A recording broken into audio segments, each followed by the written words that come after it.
Yen, a young and passionate but shy chef, runs a small cafe near a bridge and river in a busy alley in Saigon. She dreams of creating fancy dishes, but she doesn't feel confident enough.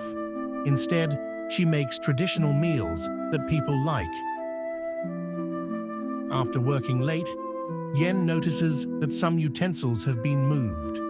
She thinks it's just her mistake, but over the next few days, strange things keep happening. A sauce she didn't make is cooking on the stove by itself. The smell of delicious broth fills the kitchen, but she hasn't started cooking. Beautifully plated dishes appear as if someone invisible made them. Yen starts to believe her cafe is haunted. An old woman who has lived in the area for a long time tells her about a famous chef, Mr. Bao, who had a restaurant in the same place years ago. Bao was known for his bold and creative dishes, but he died suddenly, taking his secret recipes with him.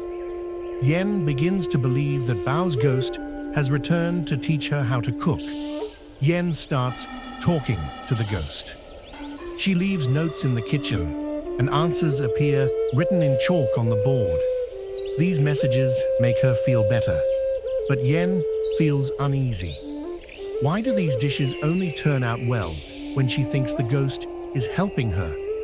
She starts to believe she's not talented. One night, Yen falls asleep in the kitchen after a long day. When she wakes up, the kitchen is spotless, and a perfect dish is on the counter. She's sure Bao was there, but then she notices something strange. Her knife has sauce on it, her hands are dusty with flour, and her fingerprints are on the counter.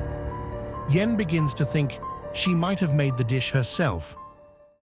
To find out the truth, Yen sets up a camera in the kitchen. The next morning, she watches the recording and sees herself cooking everything while sleepwalking. The ghost never existed. Everything was her own work. Yen realizes that the ghost was just in her mind. It was her own hidden talents all along. Bao, or the idea of him, helped her believe in herself. From that day on, Yen stops thinking about the ghost and starts signing her dishes with her own name. Her cafe, Café de Chu, becomes famous, not only for the delicious food, but also for the story behind it. Yen tells her customers that her dishes come from her heart and her memories, not from a ghost. In the end, Yen lights a candle in the kitchen as a small tribute to Bao. She imagines him smiling, happy that she found her confidence.